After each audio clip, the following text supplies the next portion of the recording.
Hello, hello, and hello. I am the Sock, aka I didn't think of a nickname now that I think about it. Spider Monkey. I'm the Sock, aka Sharknado is a crowning achievement of humanity. And today we're diving back into the dying world of the Seven Empires for the seventh session of Beast of Burden.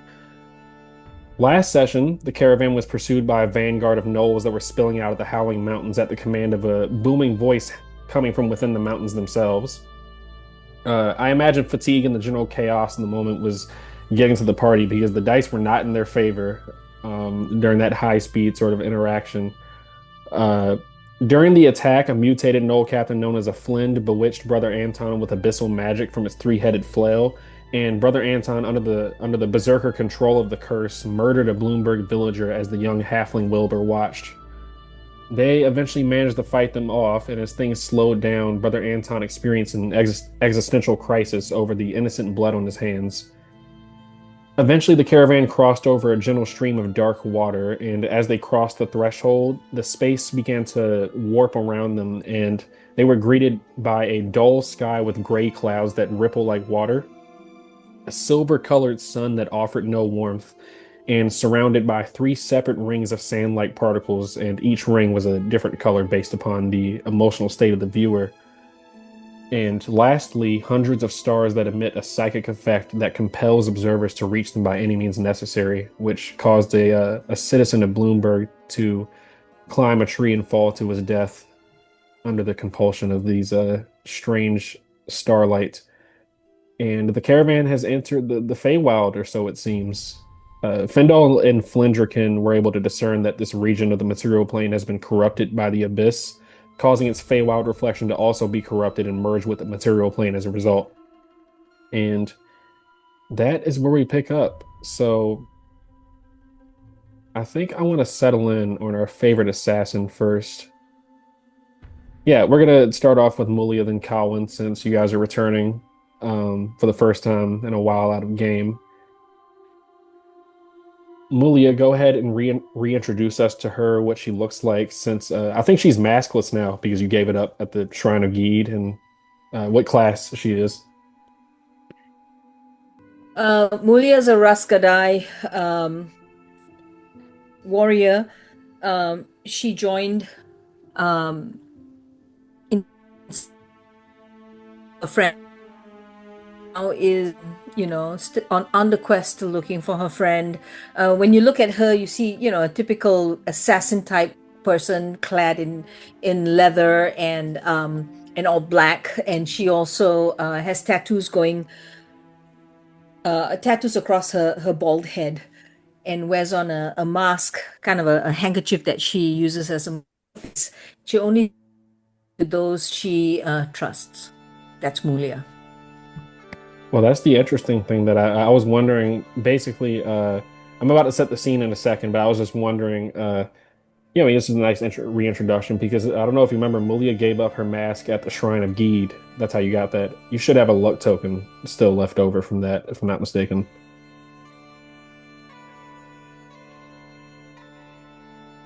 That was like a thing she like sacrificed at the shrine and all that. Yes, she did. She did to some to the folks there, but then Oh yeah, I see what you're saying. correct, Yeah, yeah, she yes, did for do sure. that, but she only did it for the people in that moment, and then she wore it on again. Yeah, so those folks Yeah. there saw her. So that the party closest companions, that sort of thing. Makes sense. So to set the scene for Mulia right now, you held the line at Bloomberg. Carnage was happening on all sides as the villagers were slaughtered by the gnolls. Then you were pursued and fought them off in a separate group as you were in like a different caravan from the main party during last session and everything.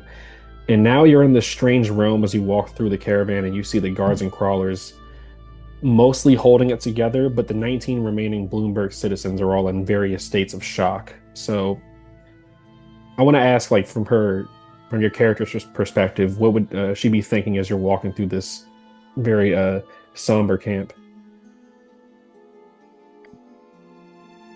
Um, she's seen a lot of darkness. She's seen a lot of destruction. Um, she's moved by it all, but at the same time, she's resolute. She has a very stoic expression on her face. For her, it's about the task. For her, it's about the goal, the objective. Whatever she's hired to do, that's what she does, and that's what she's trained to do. Yeah. Um, as you're walking to go find the other player characters, uh, you feel your razor chain start to heat up on your side as it feels like it's trying to communicate with you.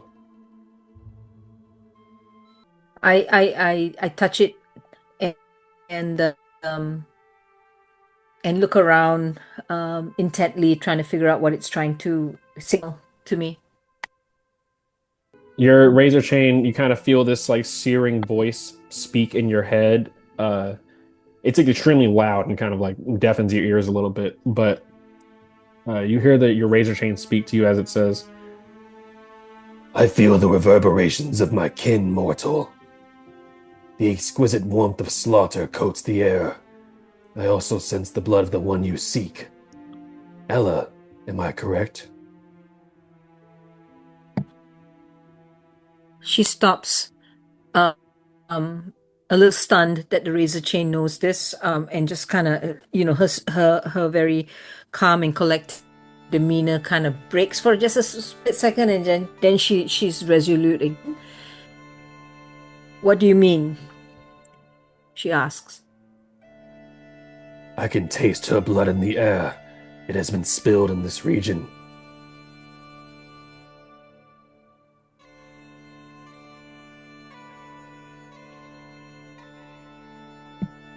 Where is she? I will give no directions, no counsel unless you promise me immaculate slaughter.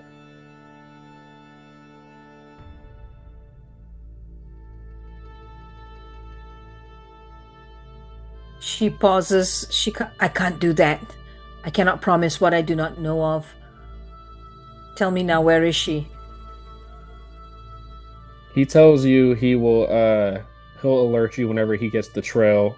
He basically just like it's not like now, like he's not saying go kill someone now, but he's saying like essentially like if you were to encounter a situation where you could get into a fight or something like that or like kill something, then he would prefer that. But that's mostly his usual demand anyway for blood. But he tells you he will alert you when he is near a section where he can like taste your blood better in the air.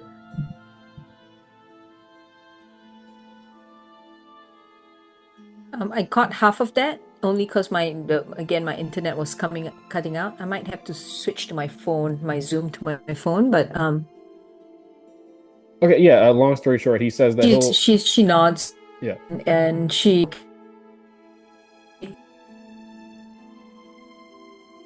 All right. While you're getting that handled and everything, that's mostly along the lines of what he would be saying, unless you have a specific question. Thank you. Okay, yeah, yeah. So you're conversing with your razor chain, and we now move over to one of the medical tents.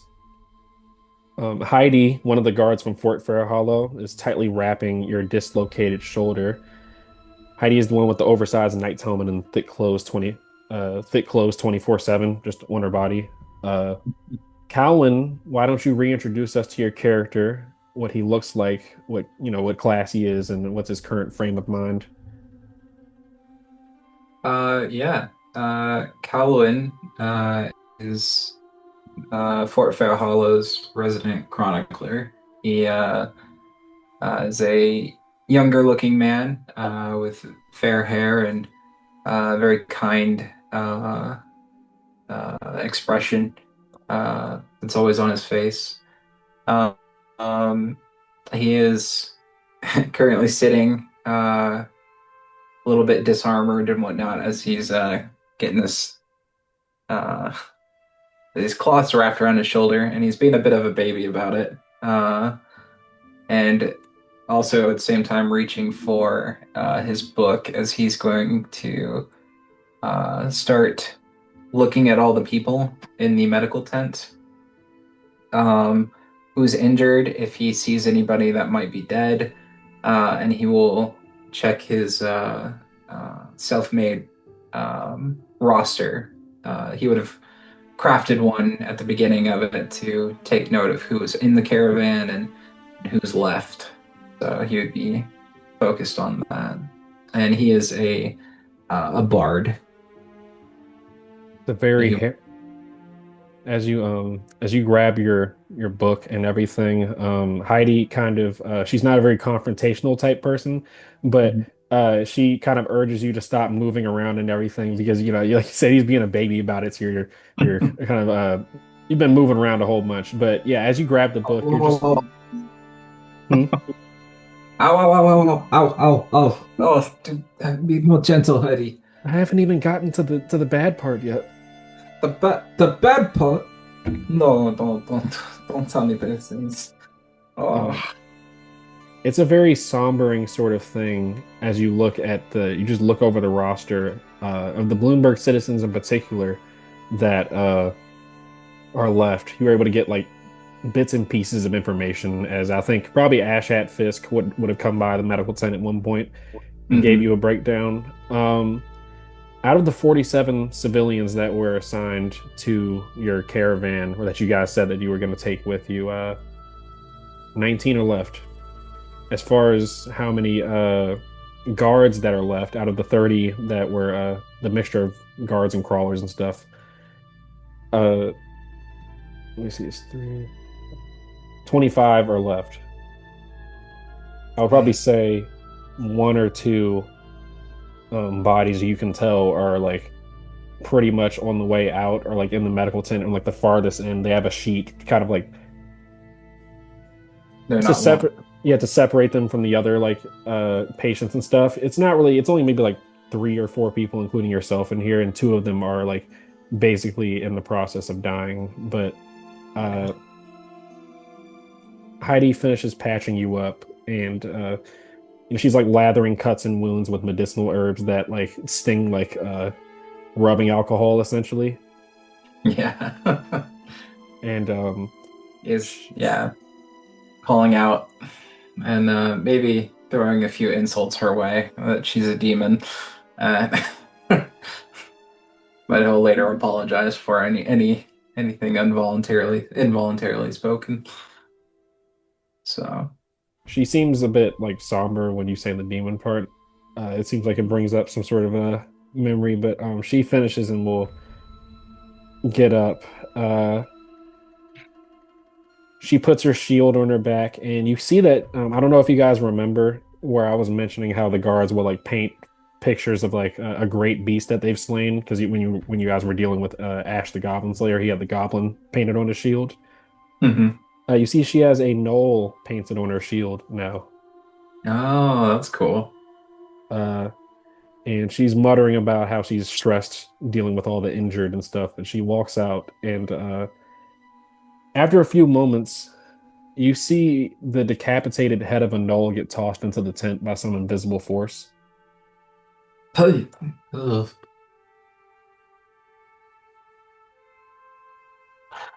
What on earth is this? Are you getting up from your cot and stuff to go inspect it, or are you just looking? Yeah, I'll slowly stand up, hold out a pen. That's the only source of defense I might have at the moment. Yeah. You kind of kneel down. It looks like it was decapitated like a very jagged fashion, but you notice next to the decapitated knoll head are these three-toed, like clawed footprints that head into the tent. Ah, hello, but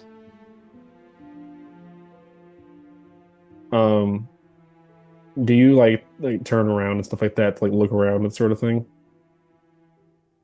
uh, yeah, I would just be scanning around, just trying to figure out where he might have be at this point.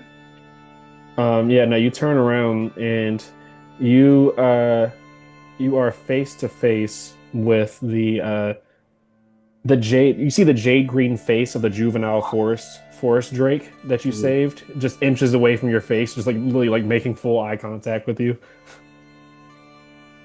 That wasn't Bert. Okay. Oh, it is good to see you, friend. I didn't know if you made it. Oh, good, good. Uh, and he'll walk over to his pack and pull out some more rations of dried meat or whatever he has left, and gently just like present it to the forest drake. It is like sitting down and it's inspecting you as you do so. Hmm. Uh, and as you drop the dried meat, you see it kind of like nudges it away with its nose. Um, and then you see it goes to the decapitated head and like bites into the neck part and like tears out a chunk and cautiously drops it at your feet.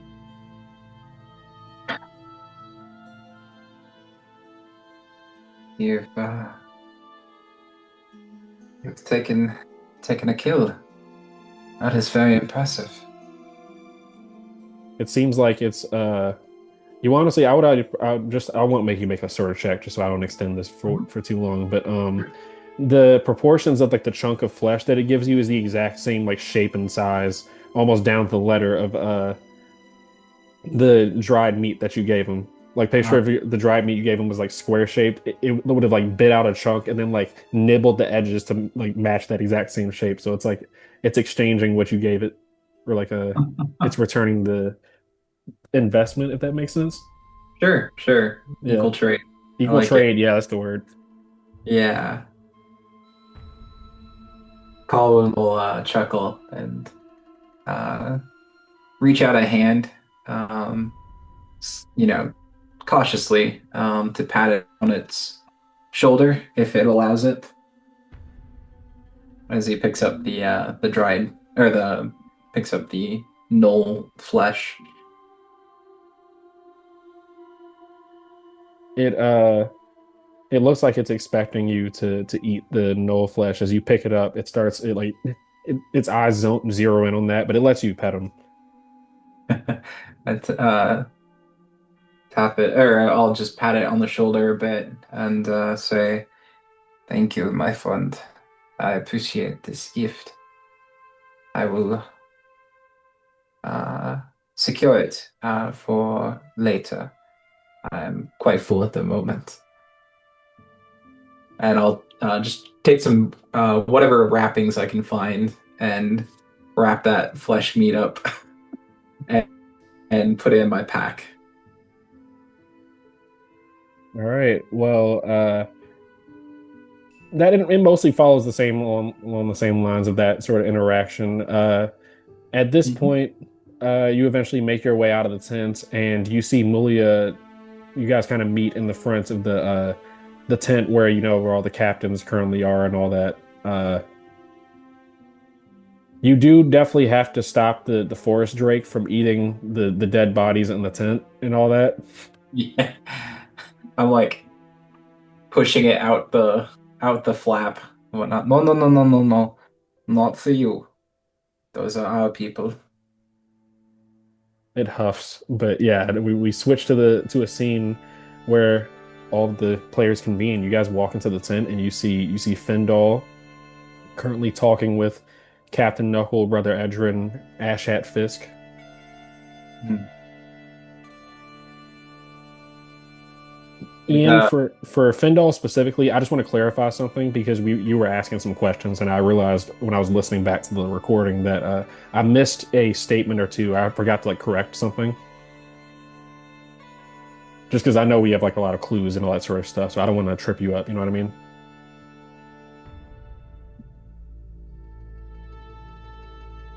Ian, can you hear me? Sorry. Say that again. No, I was just saying that they get to the tent now and they see you talking with the captains, but I just wanted to clarify something real quick because I missed a question that you had asked last session. Um, this is just so you can when Findal is explaining to the other players, catching them up, that I didn't give you false information. But the black goo that you examined and have like the vial of, um, that is like the necromantic sort of substance that's like very strangely ordered, almost like machine-like in a sense. And the blood that you examined in that giant hoof print at Bloomberg had that trifold nature to it of the celestial fey and demonic ancestry. So basically, whenever I mention that mixture of ancestries, I'll just call it trifold, so I'm not like tripping you up, that sort of thing. Okay, trifold. Gotcha. Yeah, it's different from the composition of this corrupted Feywild region. So I realized that I was like, you know, mixing things up. Nope, totally fine. All good. All right, but yeah, you guys, I'll hand the floor over to you since things have definitely changed since your time at Bloomberg and all that. Oh, it is good to see you, Fendel. It's good to see that you're up and proper at this point as well. Yes, that's the last time I will be John. Not a good idea. Yeah, can't be taking hits like that. Indeed. Have you met my friend here? And I'll I don't gesture believe so. to the to the guard drake that follows up behind me. Yeah, what's you guys' reaction to seeing the I guess you saw it before, but yeah, you see walking in behind him, very like cautiously, is that the forest guard drake, just this jade green, like German Shepherd sized draconic creature. And this is the this is the Drake that we freed Yeah, several sessions ago. yeah, the one that was being The Beast Boys were taken. imprisoned by the Beast Boys, yeah. Well, it's good to see that your Drake is doing fine. Indeed. He seems to have taken a liking to me. Well, I'm not too sure if I should be congratulating you or giving you my condolences. And he brought me the head of a knoll, so considering our current circumstances, I'm glad to see that he's on our side. Agreed, but Drakes can be temperamental, so make sure it's not your head that's next. Good advice. Oh, good advice. It's good to see you again, honestly. I've missed you dearly. All of you. It is good to see you as well. I will say Rothar is also there as well. I forgot to mention Rothar was there. Oh, there you If are, see you anything, masked yeah. man. I'm hiding with my trying to avoid the Greg. It's like don't mention me. I'm trying to ditch this bug boy. The Greg's like, oh, there you are. Oh, damn it. Your best friend. Yeah, Inseparable, yar. he hops up on your shoulder and he just like is asking you like different questions and stuff like that. Basically just like nonsensical questions, but I'll let you guys continue.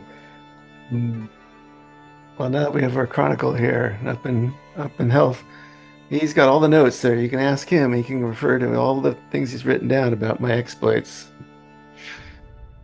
Mulia walks into the space and she's like, I'd love to hear more, friends. I've been gone for a while. I'm glad to be back as well.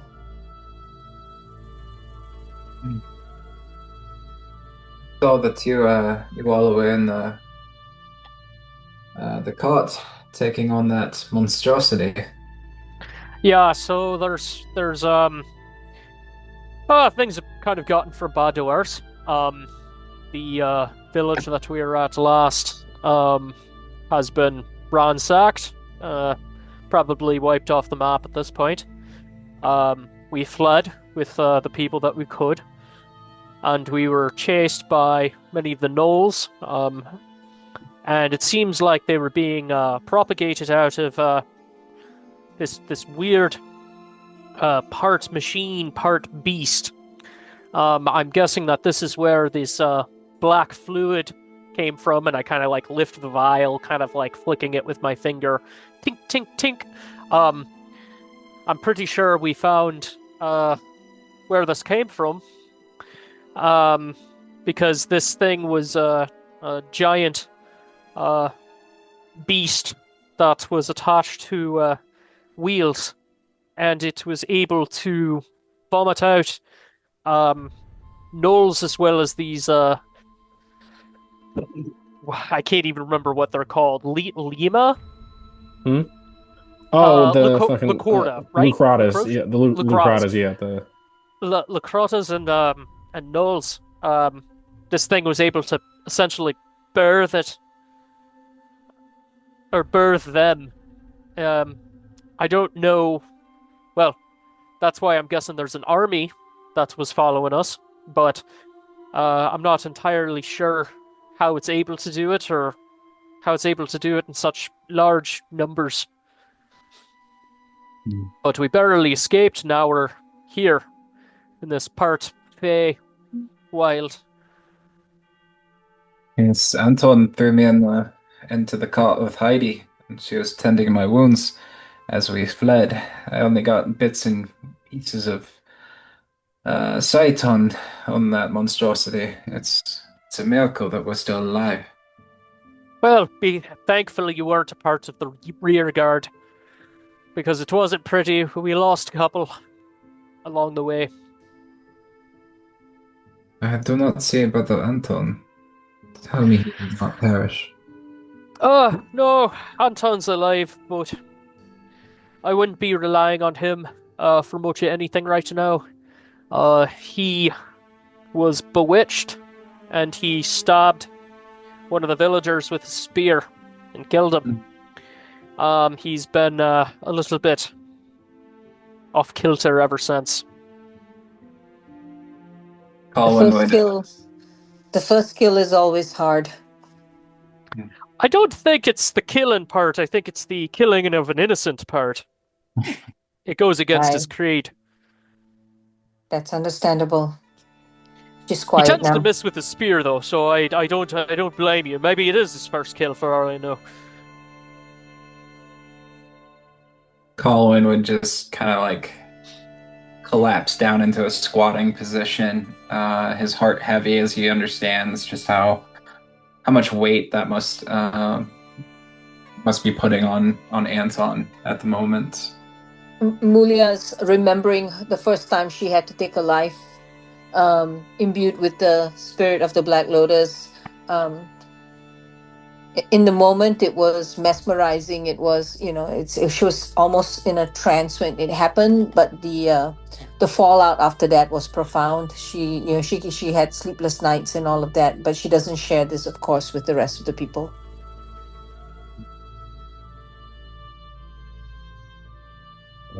I will say, just because like we didn't coordinate on this, I want to say just like to everybody listening, we didn't coordinate on this. It's just Vindal just naturally just because of his background and his class or the way he's playing the class matches up with why he would know this sort of stuff. The whole thing with how it was like very startling how many gnolls were present.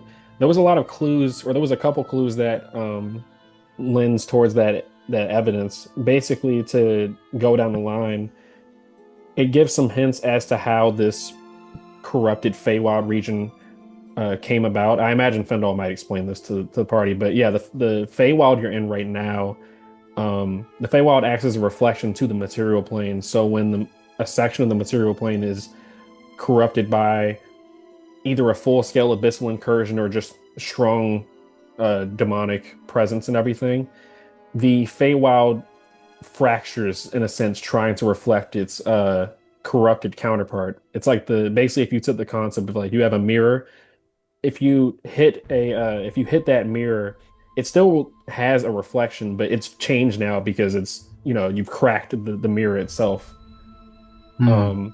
So Cowan in particular, during I think it was session 5, looked through Thornell's library.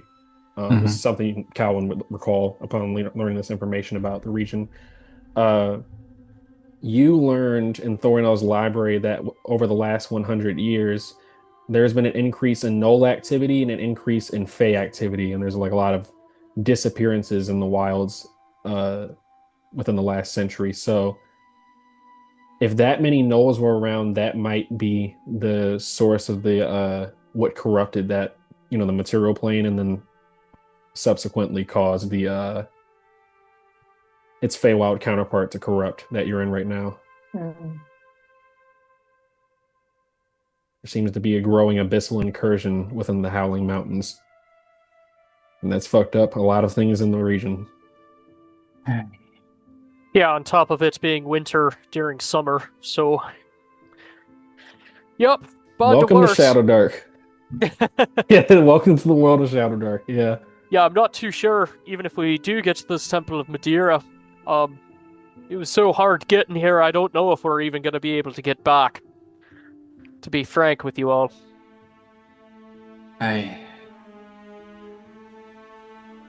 Perhaps we will find an alternative route after we have made it to our final destination. I don't Perhaps. All right. I'm heading for calamitous times indeed.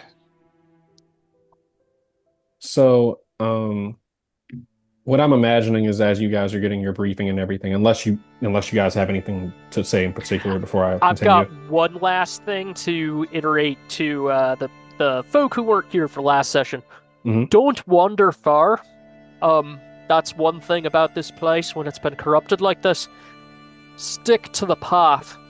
Stay with a friend or, buddy system. Don't go out there by yourself because you may not end up coming back. This realm that we're in does tricks with time and place. It may end up shunting you to a whole different spot, or you may become corrupted or lost yourself. So, stay with everybody else.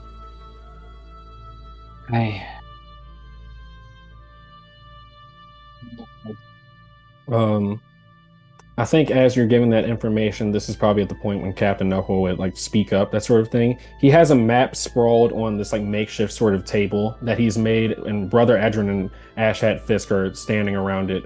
So Captain Knuckle basically he looks at you all and he's like, You all are more.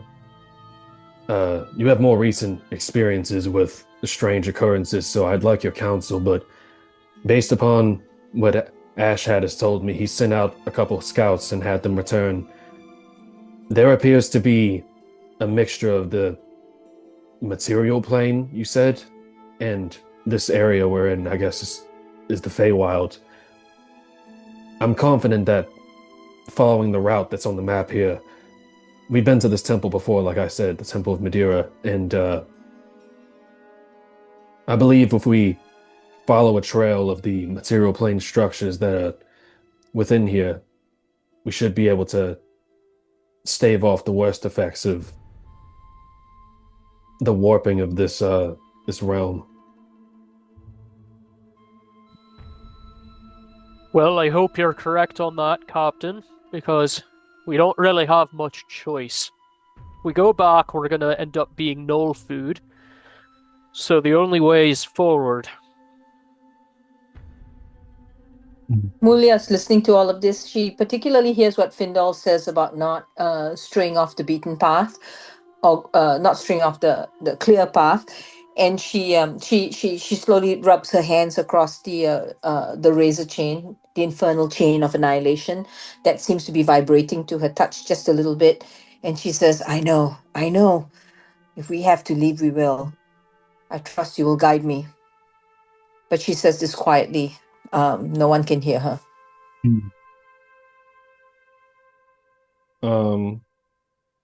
This kind of brings up something along the lines of like, so Relthar in particular was, I remember he was asking, he was basically puzzled at how the Grig thinks, because during the whole like high-speed chase encounter, the Grig was just very entertained. I remember Relthar was basically saying like, do they not have self-preservation? I only say that because speaking of the Grig, Brother Edrin brings up that he just kind of says, well, based upon my knowledge of the planes, I'm not as familiar with the Fey, but the Feywild is governed by emotion, yes?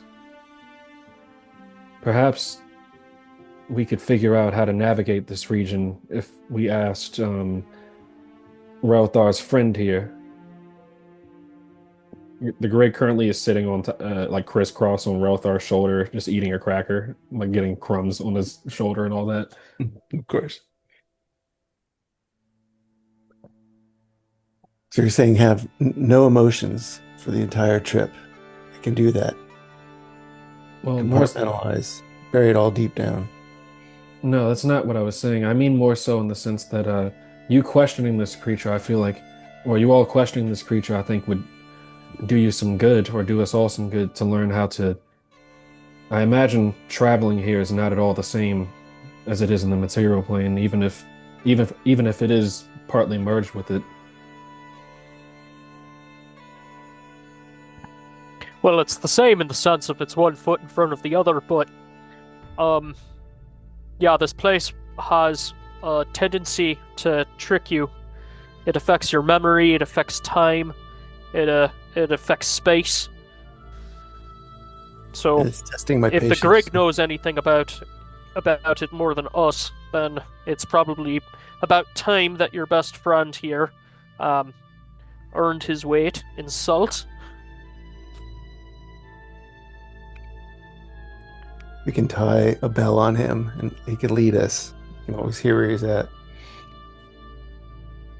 Um, yeah, so I would ask for just basically it's along the lines of like because it's a Fey, he doesn't really have that sense of urgency. You kind of have to like pick at his brain. Brother Adrian would also be just kind of like guiding along the lines of like questions he thinks would be smart when trying to like understand any entity, whether it be like demons, that sort of thing. So I'm gonna ask for an intelligence check from our dear crawlers to see if you can kind of seize on a certain line of questions that gleams you some information. Well, I have one question. Which direction? Well, that's gonna factor in depending upon the check and all that, 16 total for me. because direction is kind of in quotations with this region. 16, Yeah. 18 for Elthar. 15, 18, Relthar. 9 for Mulia. It makes sense that our bard and the person that the Grig has been harassing this whole time kind of are able to get a grasp on his psychology. Just because I do think it would be helpful when I talk about I'm experimenting with some stuff for travel and everything. I'll have it more ironed out over time as we do it. But I give consent for this experimentation. the easiest way to understand Fey traveling in the Feywild, because put it like this: if the realm itself is almost semi-sentient, then the residents that live there would kind of reflect how it works. You know what I mean? Like where it's like their thought process and the way they process things would kind of reflect the place that they live and all that sort of stuff. So Like which they're creatures of their environment. Like Yeah. if they were like, correct me if I'm wrong, but if a creature was like, native to like a swamp that was kind of toxic or whatever, then that entity may be kind of toxic or disturbing. yeah, it like the environment of beings, regardless of the plane, is going to influence the people that live there. So that's why I'm just going down the line with the psychology first. What you learn is I think Colin would know a little bit about this as well from stories, but it's both fascinating, I imagine, depending upon your character. It's both fascinating and also a little bit disturbing to conceptualize because there's always that wall there to where you're going to be able to logically understand, like I'm about to explain, but there's that disconnect. It doesn't seem like him and just what he describes as like his other Fey folk. It doesn't seem like they have a subconscious or like a filter with their thoughts. Like there's no processing emotions or thoughts. It's just they are what they feel right now, and there's not any sort of complexity to it. It's like the easiest way to explain it is kind of like why when Relthar was asking why they don't fear death. The best way I can explain it is the only reason why a Fey would avoid death is because it's like when you avoid closing a book that you're still reading and like you're really enraptured in it. Like they don't want to die because they're enjoying what's in the moment right now. It's not because of some fear of mortality or thinking death is bad. This it makes sense just because based upon what he's describing, these type of beings, Calvin, you definitely would have heard as well. They can die from things like depression, that sort of thing. Like if they lose the will to live, that actually quite literally like changes them on a quote unquote like molecular level, if that makes sense. Yeah. Yeah. Their He form is based on their mentality. Yeah, so he doesn't want to die right now, so he's gonna try his best not to. Not because he's afraid of, you know, being hurt or dying. It's just that doesn't fit the moment or the story that matters to him right now. Uh so with that being said, it kind of stands to reason based upon that intelligence check that you're able to pair it together. Your subconscious is going to matter when it comes to your destination. That's what matters in the Feywild. There's obviously still some logic that doesn't make sense, but basically, Mm-hmm.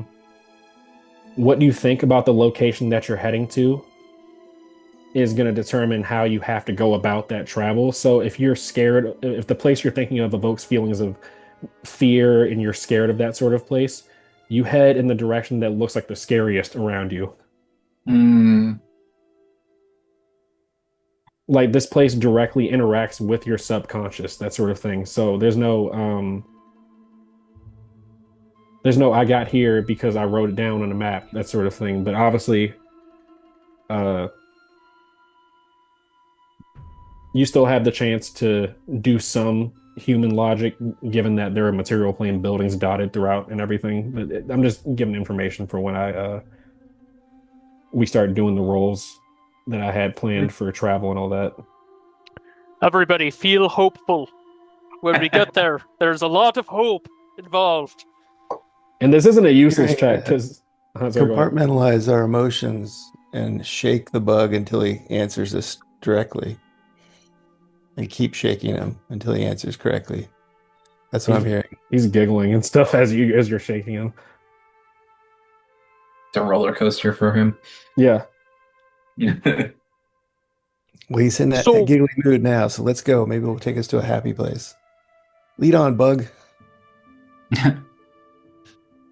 All right, so that's these roles to explain the roles that I just had you make for the intelligence check is the difference between you finding this out now and you finding out after you've wasted a day or two traveling and stuff. Because otherwise, if you try to walk the regular way, then you end up either going in circles or something worse. So Gotcha. it is very good that you got that. Let's go, Relthar. Yeah, so Captain Knuckle basically would just inform that as far as he knows, based upon what the scouts so far around like the camp that you guys are staying the night at and everything for now, it seems like the material plane buildings have a coherent direction. Like the geography still matches the area that he remembers, but obviously the ecosystem is very different now. But yeah, I think that eventually ends the meeting, just the strategic meeting and all that. Okay. I will inform you guys based upon what you might want to do before you go to take your rest, that the camp is tense to say the least. The current emotional stage of the caravan is suspicious, and I'll kind of that'll make sense when we get to the travel part. But I'm basing some of the stuff off of the reaction roll system for Shadowdark, how it has the different stages and stuff. Yeah, people are very suspicious in the caravan. A lot of the guards that had threatened to desert the mission give you guys glances and side eyes as you walk around. The loyalists that stood by Captain Knuckle also look unhappy because Captain Knuckle was demoted, and now the supposedly new head captain is nowhere to be seen. All this compounded with the 19 citizens being absolutely devastated. Like people lost their homes, neighbors they knew got slaughtered, and they had to leave some people behind that they knew. You see Brother Edrin is trying to hold a prayer for some citizens, but you see he's a bit half-hearted and distracted. So I want to ask, do you think your characters will be trying to assist in raising the mood of the caravan at all? Because 100%. In fact, he would Chronic Clear would call out to some of the ones that are like giving him some glares. He's like, "What do you think I'm doing? Just standing there." Brother Anton has requested that we have full inventory locked down. Understood? We need to find out what we've got left, and I want you to report back to me as soon as you can. I'm going to pass that on to him. Find me over at the medical tent in an hour. A couple of people, like, I think a couple of the guards that you were talking to like the guards about this, right? Yes, yeah. Yeah, Be I think like, this one in particular, yeah, was one of the ones that was side eyeing you. So he just kind of huffs a little bit and nods. Um, but to explain, I actually did skip a step. So about the check that you made, the benefits of that as well is that essentially how I'm going to be doing travel. I'll just probably say this to. I'm a little bit out of sorts because I had to get some stuff together before the session, but essentially why I'm using the reaction roll system. So I want to ask the player specifically. It'll be easier for me to explain when I ask this. Between hostile, suspicious, neutral, curious, and friendly, when you think about the location of the Temple of Madeira, what does your character fall into? Like which one of those things? say the list again. I'll post it because I just realized Definitely worried and concerned. Let me just post it. This is just copy and paste from the table, but Findle would say friendly because I mean that's kind of the whole point of us going there. Yeah. Is to get aid, and it's a temple of Madeira, and Madeirans tend to be, honest, straightforward people. Mm-hmm.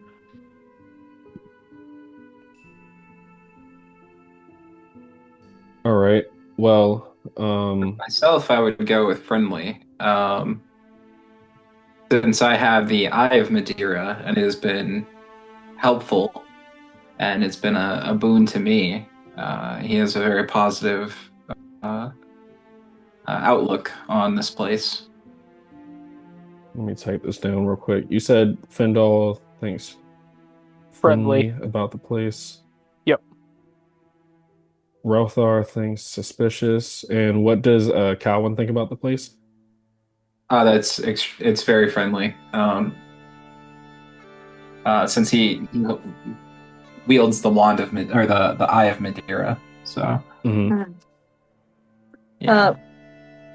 Mulia also suspicious because she's while she's a neutral character, she has a little bit of demon blood in her, so she's always suspicious of places that are aligned, lawful, neutral, etc.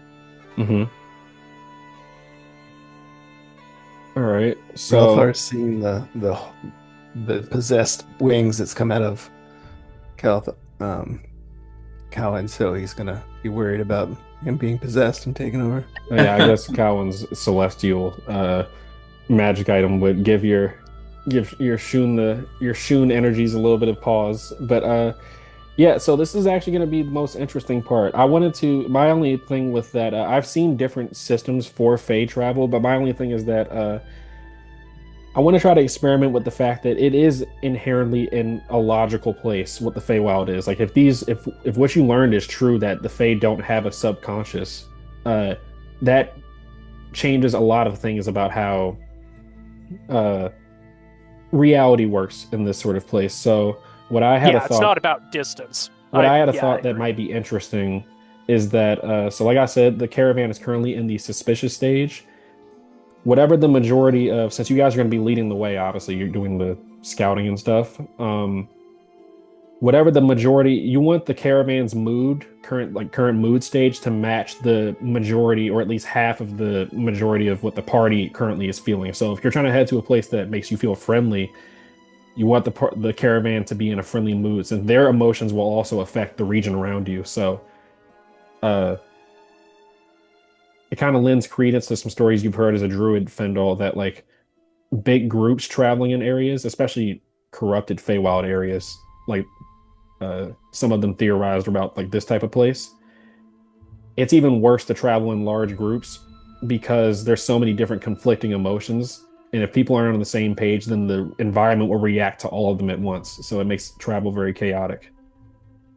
I'll also throw out that because, Shun is of secrets, and I'm a lore seeker that would probably compartmentalize and not share my concerns and suspicions. I'd,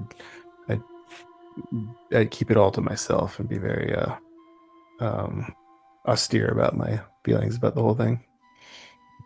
And we're now conscious of these facts that Yeah. So the that world. will, I only say that to give context to like what you might want to try to get the caravan into a certain mindset, because if the majority of you guys have a friendly sort of opinion of the place you're heading, you kind of want you can still technically make it, but it's going to be harder to make it there if the caravan does not match your current mood. And right now they are suspicious. So what I was thinking is that you can sacrifice a point of travel for the day to make a charisma check. Um, you can either have like all of you guys roll individually for the charisma check, or you can give somebody advantage, that sort of thing. You can just stack. Um, and I'll basically add I'll like roll the reaction roll, that sort of thing, and then I'll add the difference and stuff like that till it either matches or somewhat coincides with your Well, I'm mood. all about manipulating people into doing something I want, so I'm good at trying Yeah, it's to right up your convince alley, to the be quite crowds. honest. Yeah, Yeah. I will convince the crowds that they need to find shelter, and I'm honestly convinced that we need to get the help from Madeira. I'm just worried that as a chosen, I'm supposed to be doing something else. Mm. So I'll Yeah. have to Yeah, speak to the crowd sorry. if you guys want. Absolutely. All right, go ahead and make me a charisma I'll check, start my with, friend. we're seeing what's happened to Brother Anton. He's in despair. We need to get him to this place of safety for yourselves, for these citizens we've saved, but most of all for me, to save me. Do you say that part in your speech? Of course, I'm self-centered. Colin Right. face palms, and he was like trying to keep, like he was trying to keep the whole brother Anton situation on the down low. He just Do I comes- get advantage at all? uh, Are you using something like detect thoughts or something to try to help you out with influencing the crowd's mood? Ooh, I don't have, this guy doesn't have detect thoughts. I wish I did. I could have sworn. I think Rothar casted detect thoughts in the first session. he did. Also, I think it is a 2d6, Yeah. if I remember correctly. Mm-hmm. Oh, Not for the a reaction. d20. This is the charisma check first. Oh, this is right? the check to see if you successfully are able to like influence their Ooh, mood, that sort of thing. okay, my bad. So because it is variable, this is a little bit of like a fucky wucky type of way to go about it. But I think that it fits the Feywild. Things are a little bit chaotic. I'm pretty much what your intended purpose is. If you want to, in this situation, you want to improve their mood, since half of the group has a friendly disposition towards it. So that's what you want the caravan to be moving towards. So basically, if you like, this is just as a contingency, just in case you end up rolling lower on the reaction roll, so you don't end up making the entire caravan hate you. It's just like if it doesn't, if you don't roll enough to have it improve, then it just doesn't go through. You know what I mean? Hmm. So let me roll the reaction. What is your charisma Plus modifier? 2. +2. Is anybody helping Rothar? Because you might be able to roll with an advantage. Yeah, Findle would be going around kind of telling people matter-of-factly basically the same information that we've gathered of like we need to focus our emotions to get there in one piece. Because if we have conflicting emotions, we may never make it out of the Feywild. So I'm hoping to convince people logically of being like, button it up, like Relthar was saying, compartmentalize, and let's get through this, and then we can deal with our issues when we get onto the other side. Colin would be going That's around different groups, working with people and trying to just keep an air of busyness about it.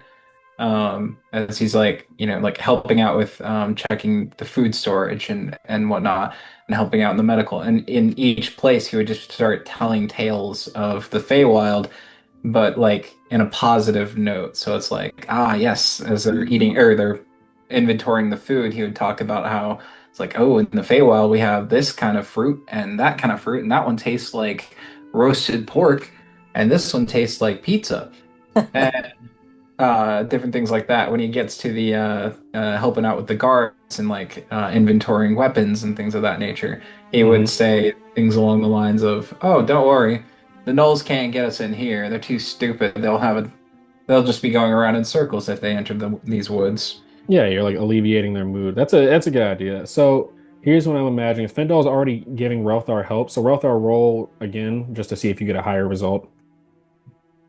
And is Mulia helping Calvin, or is she rolling individual? Because if not, Mulia has a -2, a -2 charisma, so she will just help. Yeah, she won't do it individually.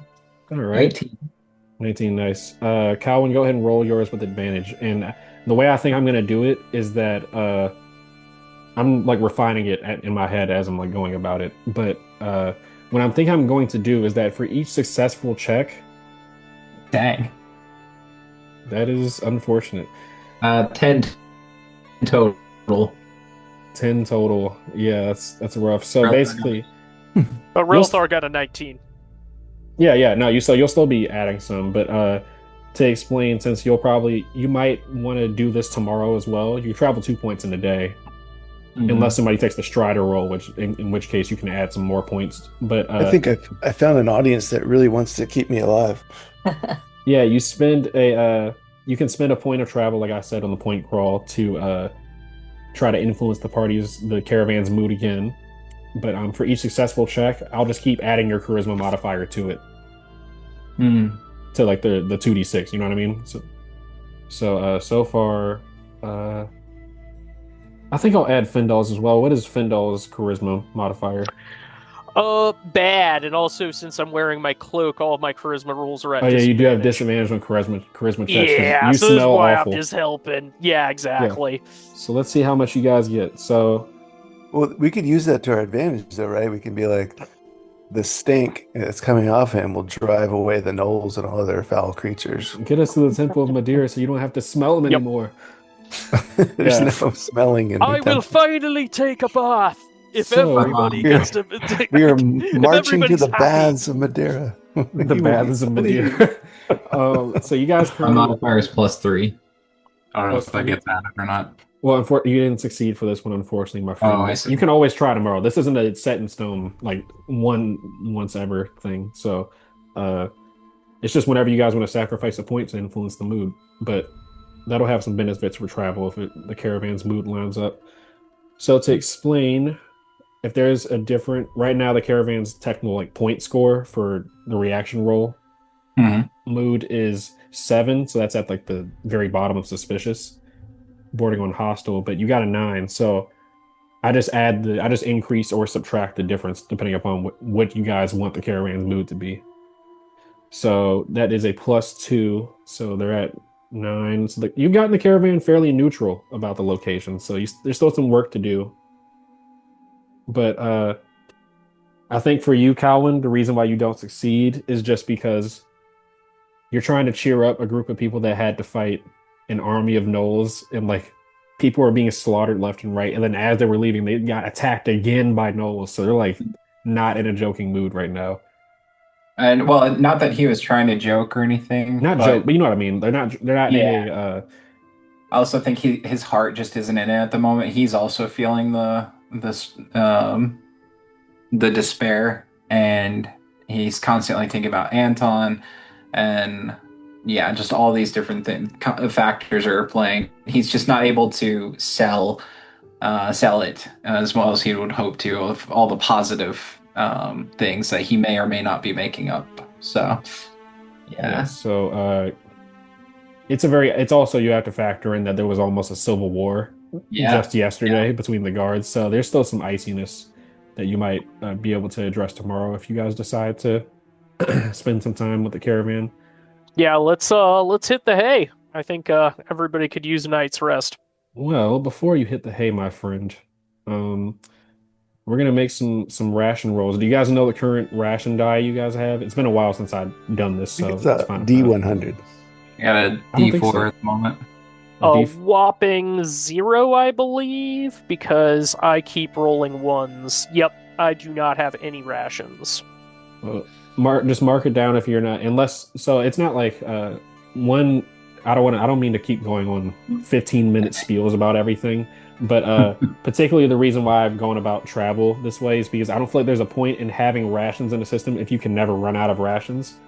That's my only gripe with it. I'm not saying I like some of the camping rules since I still implement some, but part of the reason I don't do like it's like you can get essentially like potentially 4 rations a day just from sitting around. So it's like you never really could run out of rations, but you can go 3 days. That's if you roll really well. Like I was actually sorry, quick digression, but in my home game with like 6 people, they went on a 3-day trip and they almost starved. Oh, okay. I've like never heard of that. it was given. Some of them didn't really pack. And then they tried to do hunting and some survivalism along the way, and they were rolling badly, and got in a couple of fights. And yeah, either way, it was messy. So, speaking of starving, to explain, the caravan has a D20 ration die. However, I'll be rolling that with disadvantage due to the sheer amount of numbers of the caravan. So I'll be rolling that once, regardless, just because the people have to eat. But sure, if you don't want to spend any of your rations, you could roll the D20 ration die, but that would also still be with disadvantage. But you could always hunt tomorrow if you want to just stave off for the night, and then I'd be happy to set some snares, but also eat from the general stash because I have 0 rations. Yeah, I just rolled a 1. I imagine as I'm walking, maybe the Drake snagged some more out of my pack. Yeah, well, you still whenever, as long as you roll the ration die at least once during a rest, that counts as consuming a ration because that's what the ration die purpose is. It's like you don't know how much food you have left, that sort of thing, and then depending upon the weather, it could get worse. Like rations get spoiled faster, or that they could be. Well, then I eat the last of my rations. Then yeah. Mulia, you still have your rations. Yeah. You can also share rations with other people. Like you can. I'll share it with others, and I'll also kind of work around the periphery as an assassin. I think I can move stealthily, so I can go hunt a little bit for rabbits or whatever's in the vicinity. Maybe I'll go with Mulia of just being like, we should buddy system because it's easy to get lost out here, and it's easy for this woodland to trick you. Yeah, so she pauses at first. She looks at you, and then she nods. Trust me. Normally, I like my alone time as well. I'm a hermit, for God's sake. But out here, this place is dangerous. Very well. Let's see if we can get us something to eat. I will send this in the sub chat, my friends. You can make a hunting roll real quick. Give me uno momento. I'm just sending this in the sub chat real quick. I'll send it in general, actually, just the link to the travel stuff that I have and all that. You did succeed in finding shelter for this area, because shelter affects also some things as well. Go ahead and make let's see here. If you're hunting, I'll just count that as the roll you would have taken that day. Go ahead and make me a I'll say DC 14 intelligence or wisdom, Findal. Cool. Would it be at advantage for being you're a druid. Druidy-like character? Yeah, you're a druid. You go ahead. Also, I have the background of herbalist, so I'm totally fine with trying to find edible, herbs or medicinal to that's however improve our stocks. The way I think I want to do it is that because you're literally a druid, I think I'll just let you pick. You essentially have a luck token whenever there's like these travel things coming up, so you can choose to use that on. You can choose to use that quote unquote luck token on any particular thing you really want to succeed with travel. So you're like, because your nature expertise. Well, 17. 17 indeed succeeds, my friend. So you have a D4 ration die.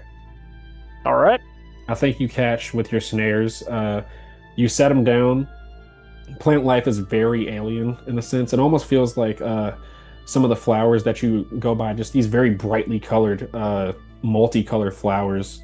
Um, it feels like some of them are reaching at your ankles. Like as you walk by a couple of flowers, you feel like your foot get tugged a little bit, and then you look down, and all that's next to your foot is just a flower that slightly is wrapped around your foot. Okay. Sounds Um, good. but as you put down your snares and you wait around for a second, uh, you hear it snap or whatever sound your trap makes, and you see in there is this like sand-colored frog. It's like bullfrog size. It's a big ass frog, but yeah, you've caught that. Sounds good. It looks like we're putting it in the stew pot tonight. I won't make you make a roll, but you can tell me whether your character would be fast enough to avoid it. But as this you walk up to this frog, you see it has these like very bulbous eyes, these like translucent colored like eyes. Um and it whips its head around towards you as you go to grab it, and you see just basically it's like standing in front of a car with the headlights on. Just these like beaming rays of light or shine from its eyes, and almost like it has flashlights for eyes, but it tries to blind you as it like Uh, squirms around I in the trap. I hit it with my stick. You're eventually able to kill it, but yeah, your eyes definitely, at the very least, are like throbbing just because it's like getting hit with a military grade flashlight.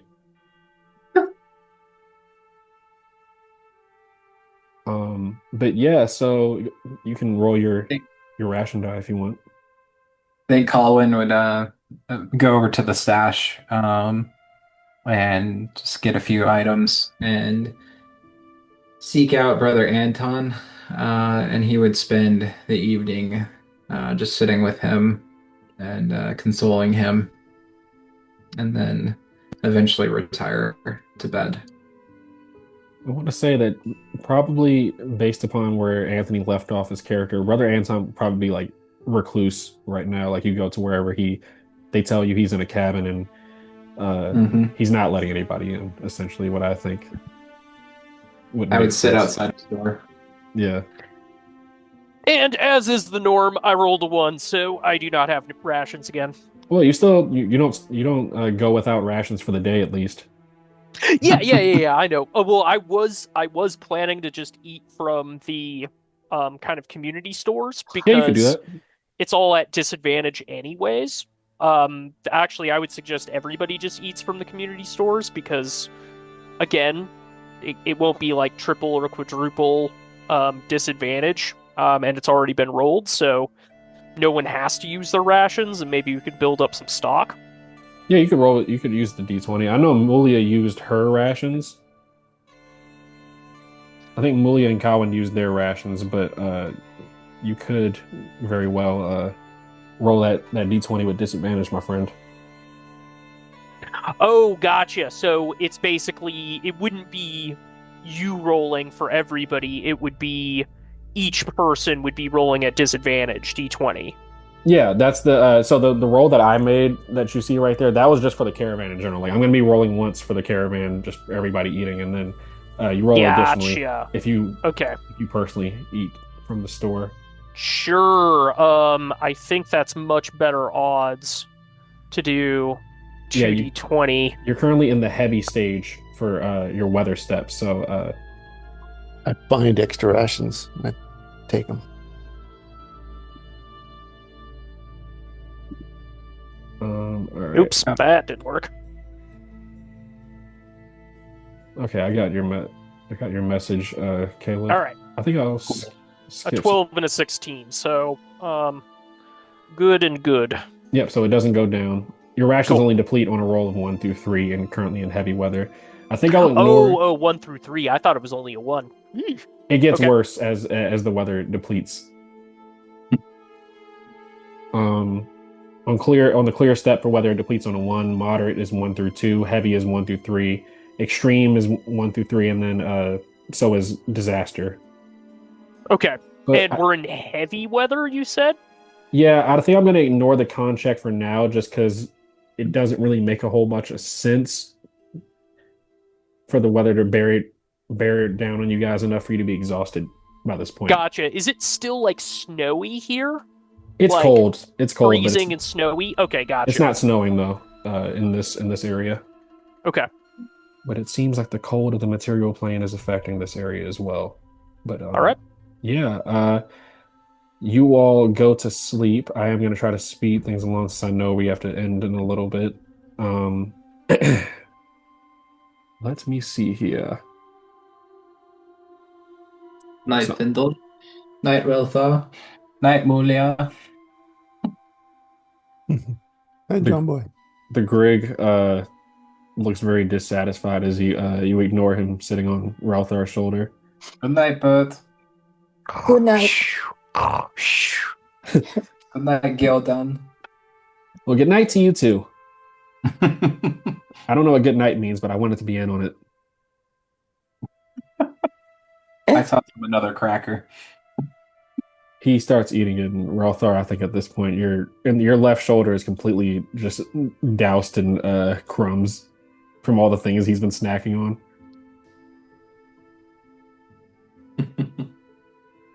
Give me So, 1 second. when I was doing my speech, I probably should have brought up my background as an ascetic, which is described as people fear me, but they seek out my guidance. So that's probably well on my. Yeah, I think the reason why you did well is just also because people are kind of looking for anything to believe in at this point, and Rothar is really a cultist, so you don't get like believers that are more steadfast, I think, in their beliefs than people like Rothar, if that makes sense. I could manipulate the best of them. Yeah, especially because you use detect thoughts, I think, as well. Did you use Yeah, it? so I think what happened is I think I might have redone my character on Shadowing, and I took advantage on it. It just like changed it somehow, and so I ended up with advantage on invisibility instead of detect thoughts. And I think that's what happened. Okay, all right. Um, but yeah, so you guys go to sleep for the night. Unless it's the magic item. Was it the magic item gave me? Was it the Mm-mm. mask? No, it Oh, was just during it was probably you had a different character sheet in the first session yeah. because you had casted it twice, once with the whatchamacallit, talking to Ash Hat for the first time, and then you casted it to detect the thoughts on the Penanglin. God, I might have just accidentally used the wrong character sheet. Is that too loud for you guys? What? No. Okay. Good on my end. As you guys go to sleep, a couple hours pass. The sky doesn't move. The clouds are still hanging still in the air. By this point, you guys would have also gotten the memo, do not look up, otherwise the stars you'll have to make a wisdom check. But yeah, the fire is burned low in the cold night air, casting long shadows that seem to reach out towards you all. This might be a strange question, but do any of your characters snore in their sleep? Somebody It was. turns into a I bird. would say Findle does, yeah. I know you turn into a bird, but I probably think this would have happened after the time period of you being under your curse for like being a bird, that sort of thing. Ah, okay. It's weird, but I Yeah. sleep hunt birds at night for some reason. Yeah, That's so Calvin is just I Crazy. will I will say Calvin, I'm just trying to speed things just so Yep. I don't take too long with stuff. But when you were in your dove form, Calvin, you were flying around, that sort of thing. There was this owl that was like hulking you down just for the entire time and everything. You were able to get away from it, but it was a very harrowing. This stark white owl that has these like almost glowing white eyes. Oh, that's terrifying. Yeah, um, you were able to get away, but yeah. Once again, I'll ask. I know Findle snores, but does anybody else Not in their sleep? Mulia. As an assassin, she's learned to control that. Hmm. I have a mask on, so if I do, it's muffled. Mm. What about you, Calvin? Hmm. He 100% snores. He will always deny it, but he does snore. All right, goody. So let me see something real quick. I'm just making sure I have this right. About to face the snore demon, guys. Get ready. About Each- to get ambushed by a panther. This is one of these does the Pope shit in the woods kind of questions. Like, if you're Yep. asleep, how do you know? And if you don't Um, really sleep around people, how do you But know? yeah, each person who's snoring experiences the same strange sensation. You wake up and you can move your eyes, but you can't speak or move the rest of your body. You're experiencing sleep paralysis. Mm. As you take in the experience currently happening, whether your characters would have had this happen before, you hear a wet, dragging sound outside of your tent that's slowly getting closer.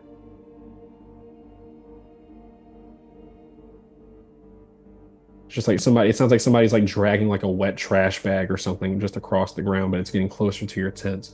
And But I eventually, can't move or speak. yeah, this is just like kind of Oh, a almost a little cutscene you would have experienced anybody who's snoring. okay. Um, Eventually, after a couple seconds, Oh. load up, a female figure crawls into your tent. You see she has four arms that are jointed at odd angles, pale, sagging skin that hangs loosely on her very gaunt frame, long, wet black hair that obscures her face, and you see six rusted iron nails are driven deep into her spine, piercing through these two beautiful white feathered wings that twitch, being flat against her back, just pinned by the nails and everything. She slowly crawls like an animal towards you all and sits on your chest. This is an individual experience for each person in sleep paralysis, by the way, just to clarify. Yeah, so she crawls up to you and then sits on your chest, and the smell of her breath hits you first. It's this like pungent smell of salt water and like rotten fruit.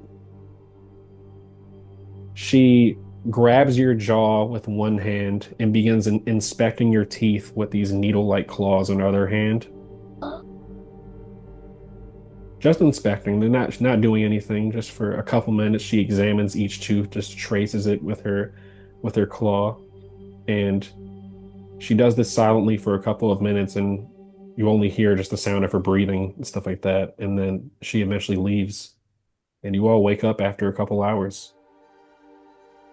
But before you guys talk to each other about your experience, Findall and anyone else who had investigated the blood back at Bloomberg immediately sense that trifold composition. Whatever that thing was celestial, fey, and demonic at once. Eerily similar to the goat giant corpse at Bloomberg. It's to explain, it's like the same sensation of seeing siblings that look similar but have little differences. Aye. And Okie dokie. you guys wake up the next morning. You kind of What's in magically. that? The camp right now, for reference, is chaos. Like there's people shouting over each other. It touched my mouth. I couldn't move. It was in my teeth. Gods, it was in my teeth. Like it's just a compilation of people crying. Some people are like gagging or throwing up. And yeah, so what is the you guys convene the next morning at the like captain's tent. I yell everybody, be silent! It's just the tricks of the Fey. Everyone calm down. And I basically, tell them we all had the same dream. But we are here, we are alive. This is why everybody needs to, carry on and be hopeful at getting to Madeira's rest. Mm-hmm. This is how we get out of this. Panicking will be sure death. Or certain death, rather. And I'll chime in and tell everybody to have some shame and common decency. Don't share your sexy time dreams with the rest of us. That's the interesting thing with this is that this does center some people, but being that you're listening to all these people telling the exact same experience that you had last night, you kind of do like a rudimentary check of people's tents, and you see her handprints and footprints. That was a real thing. I'll cast detect magic to kind of Nice. potentially be like what lingered. Hmm. Maybe she was invisible, maybe um, something along those lines. So yeah, it is cast. And then I think if I do it once more in the round, if you focus for 2 rounds, you discern its general properties, full barriers, block the spell. Okay, cool. So I'll try again to see if I can focus. Yep. So All I'm right. able to get the kit and caboodle more or less. Pretty much along the lines of what I was saying before, that this is the trifold energy for sure. But with that, the successful maintaining of detect magic, I'll just tell you straight up, that entity was related to the goat giant, the corpse that you guys found that had that trifold energy. Um, you're kind of piecing some things together. So remember the blood that I talked about and the giant hoof prints that had that Hmm. trifold energy? That Yeah. was the goat giant's blood for sure. You're able to piece together now. But Okay. this entity, this four-armed entity that was just inspecting multiple people's teeth throughout the caravan, whoever was snoring, uh, she is a sibling of some kind to that entity. Do I know what type of spell or magic she cast to basically intrude on our dreams like that? Definitely Fey sort of thing. The difference between this and the goat giant is that the goat giant had a little bit more demonic influence. This one is So a lot no, more Fey influence. Yeah, so it was like so Fey no magic. spell. So there was no spell involved. Yes and no. The Fey don't necessarily cast spells. It wasn't like an official like sleep spell for reference Okay. though. It's not like yeah. All right. I'll go to Hey, um, shit. I'll go to a tent uh, and pull out the wand of Madeira, Mhm. and I'll look around for any footprints or any of that ichor that you spoke of, and just I'll sit down in a meditative position, point the wand at it, and say, "Righteous eye of Madeira, grant me the vision of what is here." And I'll just point it at one of the footprints and attempt to see if it can tell me anything about this entity. I believe I have to make a check, right? I don't think you have to make a check for this one. So I think here's you changed it because it was kind of broken before. It was like a once per day kind of thing. yeah, I only say you don't have to. I think I did make it once per day for sure, but I'm not going to make you roll for this one. As immediately when you take Okay. out the wand and you point it towards the footprints, that sort of thing, Yeah. uh, you are immediately like anybody around Cowan sees that. Usually, when he's gone into these visions of experiencing past history that his wand tells Mhm. him, uh, he gets this like thin golden sort of like field of energy that covers over him, makes him Uh-huh. glow like a dull gold. You guys are temporarily blinded for a second as a blast of golden light shrouds Cowan for a second. Oh wow. Cowan, you experience a painful sensation as this vision starts to happen. Just from the intensity, it makes your muscles spasm a little bit, but your vision goes completely white, and you see. Do you remember when I told you about when your wand gave you that vision near the goat giant hoof print of basically looking at this silver colored dryad holding a baby that's glowing green? I do remember. Yes. You get a vision of once again this perspective of it seems like you're looking from the perspective of some sort of entity that can fly around just from all these different things, but you get a perspective, I think a POV perspective of you flying through this very picturesque landscape, Hmm. and you get to a forest that is just ravaged. There's blood, claw marks in various states of destruction around the area. And during this vision, you kind of hear like haggard, almost panic attack type breathing from whoever you're seeing this vision from the perspective of. They land and they see that silver-colored dryad. Her head has been split down the middle, it's like as if somebody forcibly clawed into the skull and ripped it down the middle. Uh, Multiple limbs are forcibly broken and bent in the wrong way. Uh, and it just looks like you're landing at the site of a battle between whatever this silver-colored dryad was battling, and she lost. Hmm. The figure kneels down to this dead dryad as she begins to wilt away uh, into just plant matter. You see tears falling, and they fly to a corrupted looking tree that appears to be like withering away. And they look inside, and there are like, I want to say 4 to 5 beds inside of this tree that appear to have been, I'm trying to think of the word.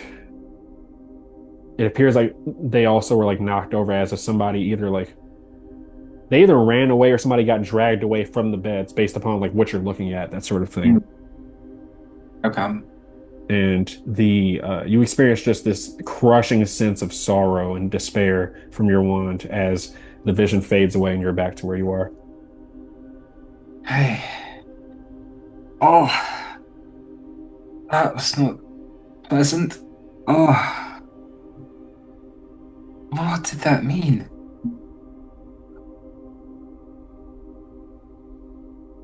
You also experience sorrow at the giant hoof prints. Yeah. Hmm. For context, I will also say, just because I want to make sure that I'm not sometimes I feel like I have a tendency of dropping clues without giving enough information, so I kind of want to double down and explain. You cast a detect magic, Findle. The nature of this trifold is the entities, both the goat giant and that four-armed female figure, were originally, you can tell, they were originally a celestial fey hybrid, but were corrupted by abyssal essence, essentially. Will this affect our mission to get to Madeira's temple? Maybe. You never know. Okay. Well, I guess I will kind of keep that to myself or share it if anybody's She's in the interested. area But at the very least, so that yeah, it's is at least. yeah. I'll let everybody, at least like the party, know that kind of like what we're up against, but hopefully we can outrun it or ditch it in some way. Maybe we're in its territory, but this may be the entity that's kind of causing the bleed over of like Fey into the material realm and all the gnolls and all that craziness.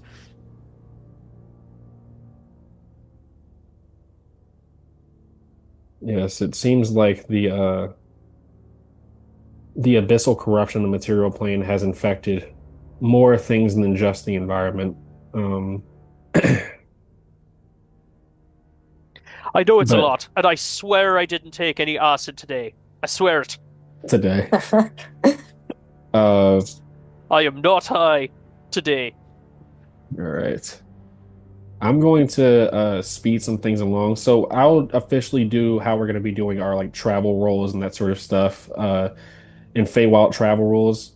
I think I'll implement that next session only because we do have like 30 minutes left. So Yeah. uh, I'll just end it with this specific interaction coming up. So you guys head out. Um, you're making your way through these. So the place is neutral. Give me 1 second, because I wrote down a different descriptions of the environment based upon the caravan and stuff. So you exit these to explain the surrounding area. You had entered into an area full of like really tall oaks. 1 second, sorry.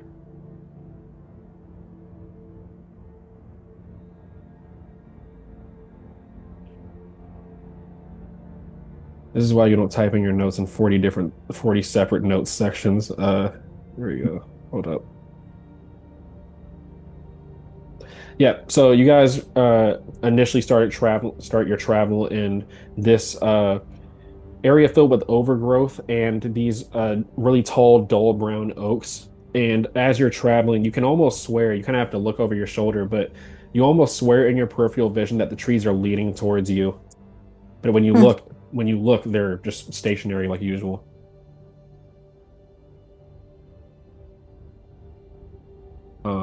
You do notice large amounts of these flowers on the ground. They have green flower stems like normal, but the petals are made of glass, and if your foot accidentally brushes up against one of them, they almost hum like a tuning fork.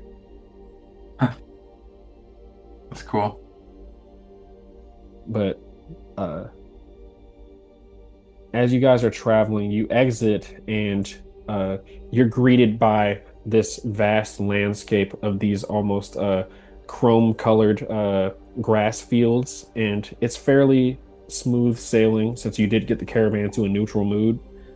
It stabilized the area a little bit, so you have a nice, honestly pleasant walk. The wind has a very strange sensation that makes your skin tingle a little bit, but it's a pleasant sensation. Hmm. Um, you eventually uh you eventually reach along your path. Just you're basically following different material plane buildings, and it seems like, yeah, like Captain Knuckles said, you can kind of follow them to keep with a logical esque path. But Hmm. you reach this forest. Hold up.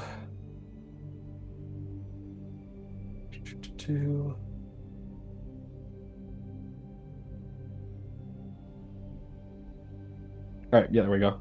So you reach this forest full of gnarled, twisted trees covered in thick moss, and you see a blue mist hangs emanating throughout this forest that glitter like starlight a little bit just within the mist. Hmm. Um, as you near the forest edge, you're able to determine that because of how vast this forest is, that you're not really going to be able to go around at le unless you completely abandon your path. But as you near the forest, you see two small bells hanging from the branch of a tall tree.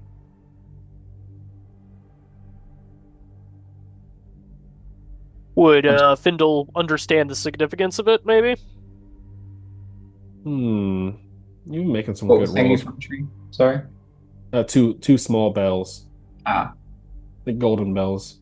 Um, yeah, you investigated Findle if you get a little bit closer, that sort of thing. You know that that definitely has some significance because that is one of the things with the Fey, that the Feywild, one of the reasons it's so chaotic is because it's like everything has meaning. That's why items of personal significance are super valuable to Fey because everything to the Fey has meaning, including the environment. So you get closer to the small bells, I imagine, to just test or like look at them. Yeah, and also I would try to determine if this blue mist is safe to go through.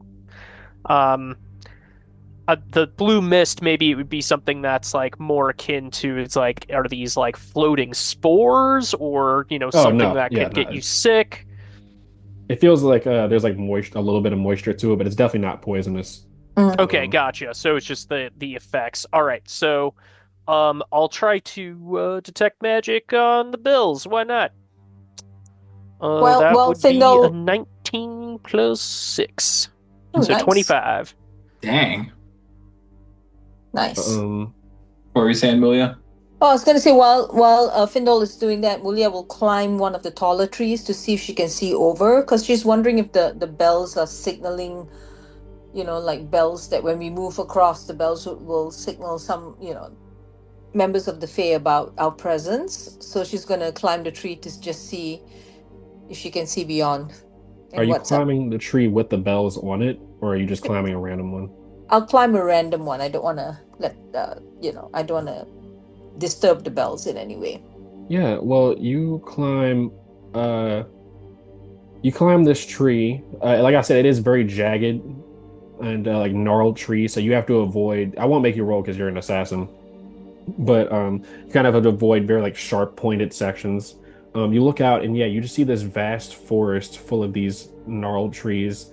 Um, what is Mulia looking for specifically? I don't know if I missed that. She's not looking for anything specifically, but she feels like something is coming up ahead of her. Uh-huh. Maybe but she's hoping the vantage point of the tree will help her see what's beyond. She seems to think that the bells are to signal um, members of the Feywild or whatever lies beyond, right, of their presence. So, are people lying in ambush of them, or is there a house up front? She's just curious to see what's ahead. Okay, yeah, yeah. You don't notice any danger for sure, but Findal, I'll tell you two things. With that detect magic for sure, trifold. Like this region is like it has as much trifold presence as the four-armed figure did. So I'll just give you the info that this is definitely her domain, but as you guys get closer to the small bells, you see they sway more and more as you get closer. Not in a threatening way, to be clear. Um, there's no one waiting in ambush, but Are as they you get, making a sound? yeah, they're just making like that, just that ring sort of sound. It almost Mhm. sounds like the bell on like a Wind kid's chimes? bike, Uh, almost. Um, just this delicate ring. But if any of you get close enough to the tree, they eventually start swinging faster and faster until you see the tree with the bells on it splits down the middle. Wood splintering, cracking, resounding throughout the forest. But it opens up like a mouth and it forms these like this jagged, uneven staircase that leads up the tree. The Grig sitting on Ooh. Relthar's shoulder says that, oh yeah, she wants to talk to you guys.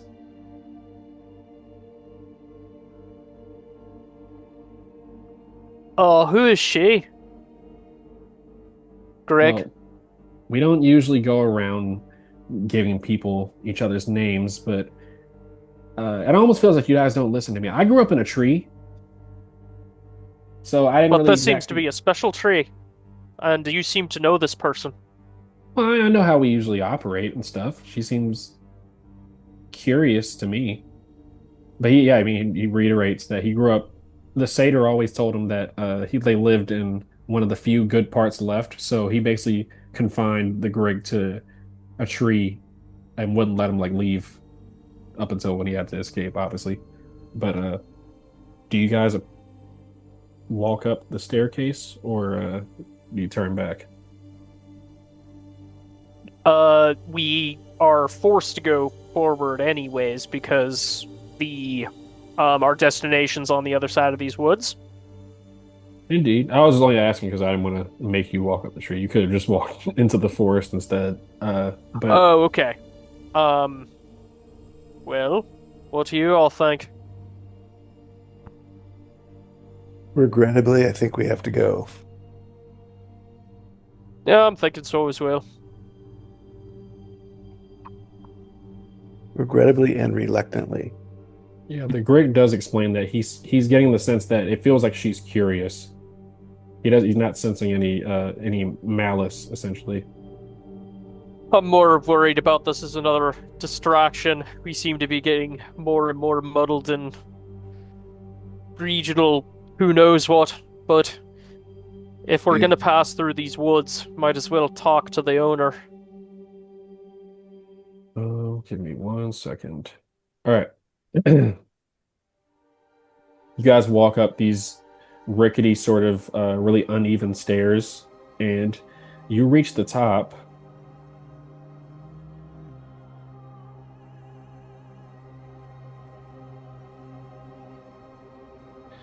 You reach the top of the tree and you see that forearm figure waiting, perched on a damp branch that steadily drips with salt water. Hello again. She watches you all, turning her head that's obscured by her like wet like jet black hair. She looks at each of you and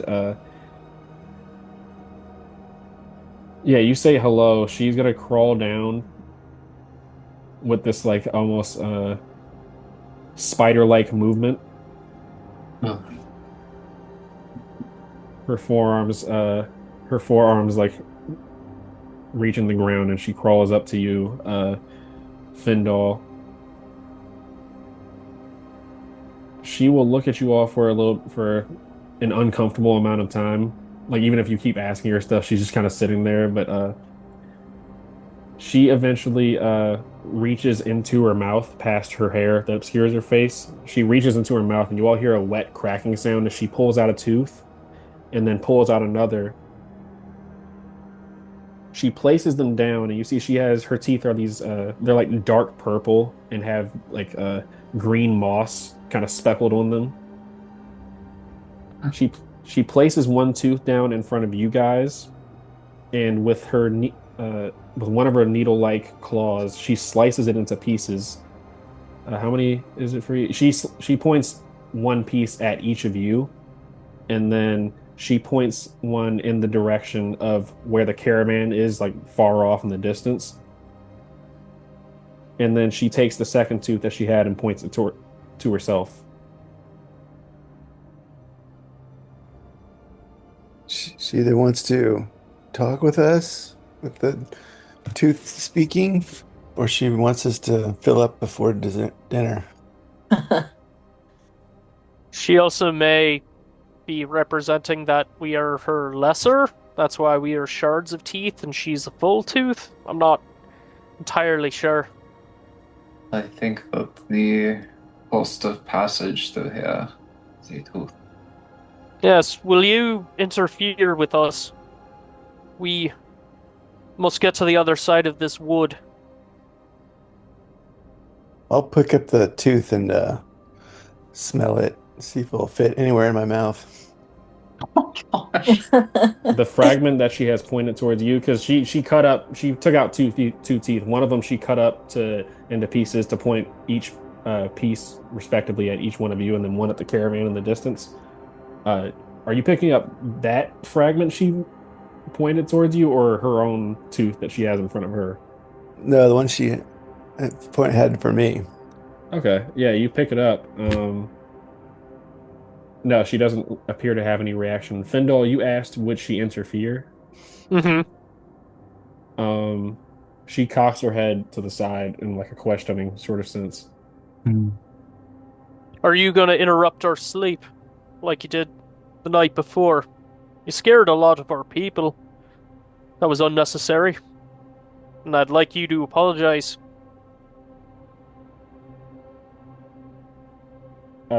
She, I think the mist grows an even more intense blue, and the Grig kind of speaks up and is like, she doesn't seem like she understands why you're upset. Hmm. Doesn't matter. I'm asking. She understands what a question is. She, in response to the question of whether you would interfere, she slides the fragment tooth like closer towards you and then points to her chest. Um,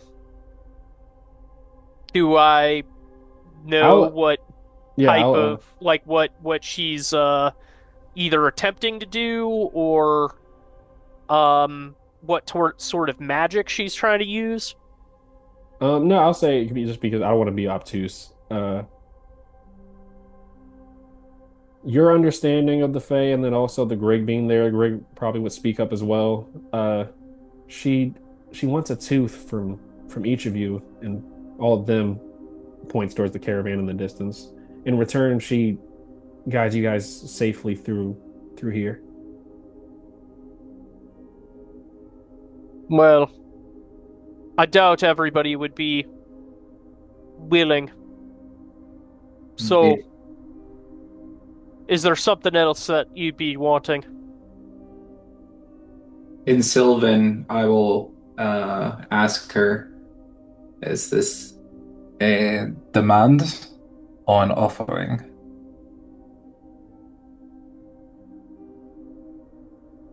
Um, I think in response to both the pseudo refusal from Findal and then you asking whether this is required, you see the mist flashes red for a second and then goes back to being blue. The Greg tells you she doesn't like the prospect of you guys coming through here without giving a tooth. He basically Is- explains that it's her forest. Like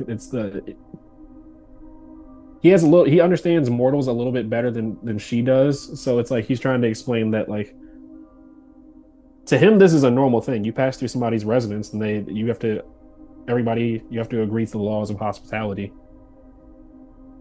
Or there, I mean, you could technically, the Greg says, you could technically cross through the forest without paying the tooth, but he doesn't know what happens.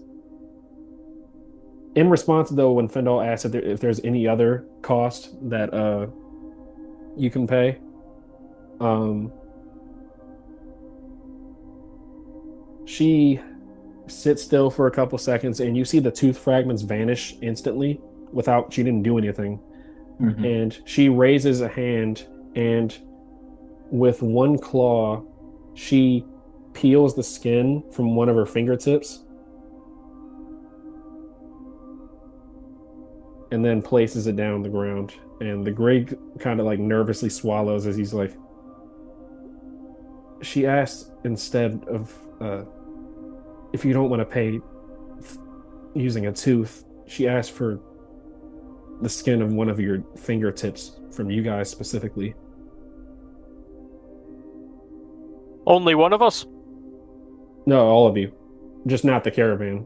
The one where the caravan has to also pay is if you guys go with the teeth payment, then it's one tooth from each of you, and then from each person in the caravan. Instead, you could either go for the deal where you have to rip the skin from one of your fingertips, but just the party here. Continuing in Sylvan, you will prod her. What do you do with the teeth? Of She what do they offer to you? she cuts a line. She uses one of her claws to cut a line down the middle of her chest, and she peels the skin from the surface, and you see she has an assortment of different teeth stored inside. It's almost like a jacket. She has an assortment of teeth and what you can tell is like skin. It's kind of like assembled neatly along the inside of her skin. Colin nearly throws up. He has to turn away. With all of the investigation and detect magic rolls and all of that stuff, do I get the idea that if this being dies, that it will potentially mend this kind of rift between the Feywild and the R plane? It seems like it'll probably help, but this Feywild region is corrupted in general just because its material plane counterpart has already been abyssally corrupted, that sort of thing. Okay. And there's no way to Not get permanently rid of the reverse corruption? not permanently reverse that, but you could help with the corruption by killing this entity since it is naturally a paradoxical entity that like I said, the magic felt weird when you were investigating the goat giant corpse. So like these things naturally are like against the law of reality. Okay. Everybody down for a fight? You know Mulia is? Let's take this thing out. Yeah, fuck him. I cast web on her. I'll Okay. attack her with my razor chain. I All put the at once. pliers down. They were right next to my teeth. I'm like, oh, we're not. all pulling teeth? Did you already chop off your hand? I already pulled my tooth out. Yeah, You're donating for all of us. yeah. Relthar's just like, I just like doing this. I mean, I've already given up. Remember, I already gave up a finger to that other. I think this And is I would have liked, we were kind of like talking the entire time, but I would have liked to stamp my staff twice and cast Instill. yeah. So you cast web on this entity. Well, Isn't let's see if I'm it like a successful first. isn't it like a spider? You just Yes, I cast am. web on a spider. So you successfully cast web the roots of her own tree start and branches start trying to surround and curl her. They coil around her form, and I think you see. This is definitely a good point to end the session on. Yeah, yeah, I At figured as first, much too. I was kind of thinking, I'm like, we got 7 minutes, 6 minutes now. I was like, screw it, as the let's get in roots a fight. grab her up and like almost like restrain her in place and like just parts of her body against the ground, um, she doesn't struggle for a little while, and you see the mist turns from blue to a deep purple as you hear the sound of like it's almost a little bit deafening, the sound of infantile crying just resounding throughout the forest. She begins to like twitch in like these very jerky movements trying to get out of the roots. And I think Let's you take her down quickly. I think she lets out a almost bestial sort of roar that has the mixture of that infantile crying, and Oh, she will. He's calling her God mom. damn, this is a fucking once per day ability. I didn't want to use this. oh dear. She covers in this sort of like mist like magical energy, and you see she disappears. Crap.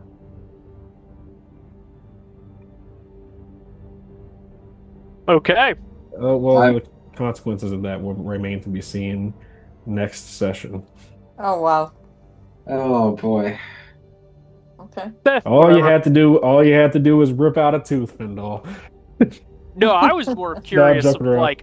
like you were being very cagey on like if it was like magic or whatever. Like that's where I was just like, okay. Uh I didn't want to, damned if you do, damned if you don't.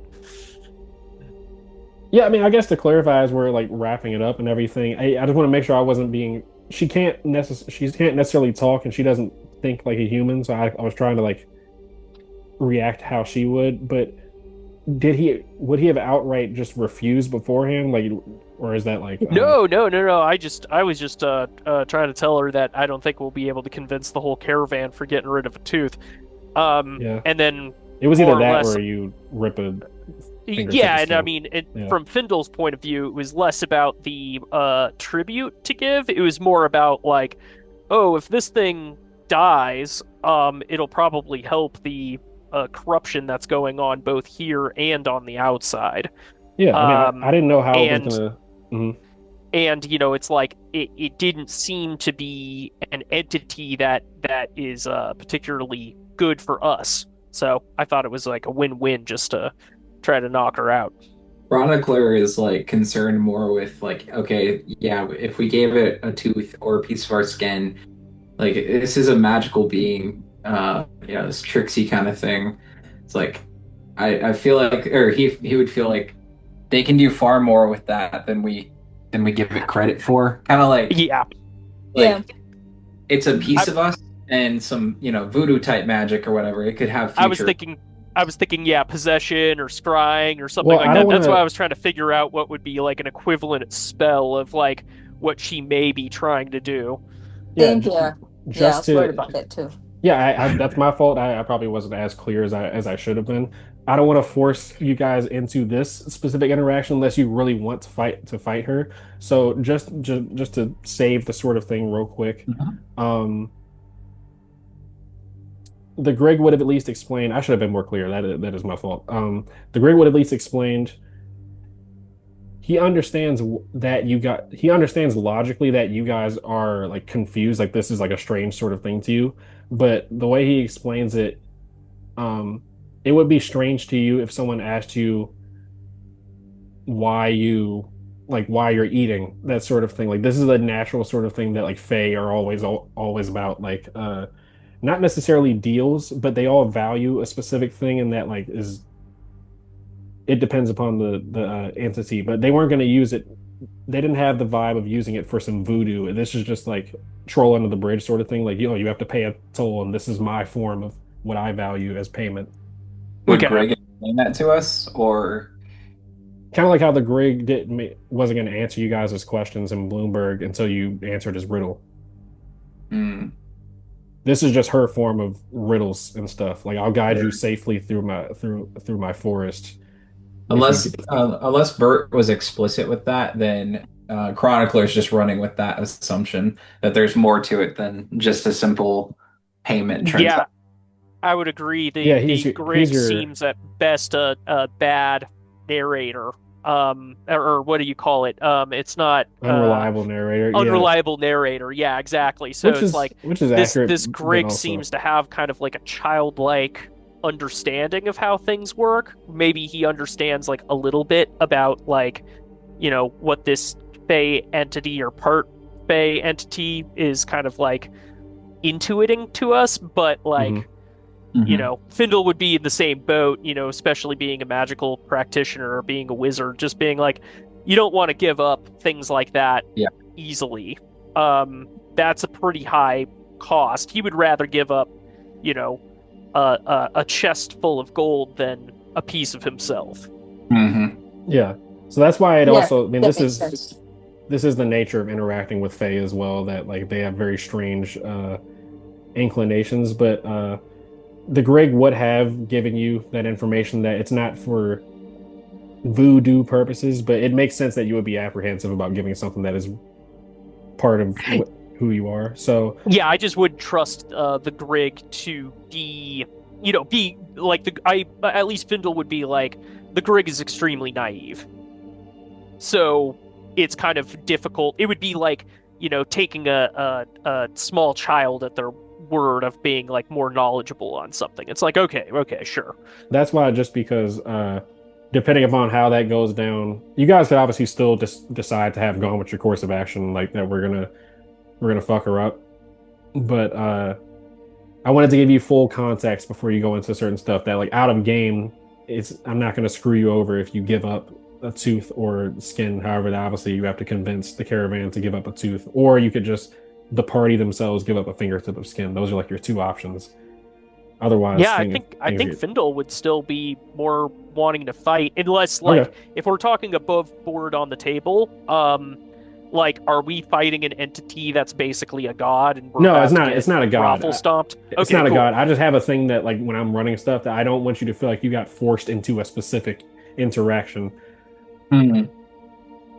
No, I don't think we were. I think we were pretty keen on doing it. Okay, all right, Yeah, cool. Just yeah, I think it was probably at least for Findle, yeah, that would be what he would likely do instinctually. yeah, Yeah. Yeah. well, I highly that I always value transparency and stuff. So, Yeah. as long as we're on that same course of action, the same series of events would have happened that it grappled in, and then you forced me to use her once per day ability to uh And what do you get out of think, there. Relthar? Because you were the one that was more than willing to pop a tooth out. So let's hear what you have to say on this. Oh yeah, so Relthar doesn't want to fight, of course, but he's also will go along with the group, the safety in the numbers. So he will do his one trick wonder of go invisible. He might give a protection from evil for somebody, but he's not going to be much contributor either way. So All he right. talked his way through it. He would have talked it, but it didn't sound like communication was an option, and so he's willing to give up body parts. It's not a big deal. And do we have Calwyn's pet Drake with us? Yeah, your I assume Drake. so. I imagine he's been following me around. Yeah, he trails you at like a very like mid to far distance as he's very Yeah. wary of the others. Yeah, I Uh, picture him kind of yeah. like we're kind of following along the outskirts of the caravan, just hanging through the woods. Just yeah, keeping it close Okay. behind. Well, that is relevant information. So yeah, like I said, same series of events. You grapple it up. It wafts away in this misty sort of magic. It definitely can't do that again, so I'm a little bit upset. It is what it is. Uh, um, but yeah, I think we end the session just with the forest turning, the mist turning that deep purple, and the sound of infantile crying like sounds off, and the screen goes black. Hmm. Okay. Great. Excellent. Cool. All right. Thank you. I hope you Thank all you for listening running the session, enjoyed. Jonathan. This Like, was comment, fun. Indeed. Like, comment, subscribe if you enjoyed the session, and peace out.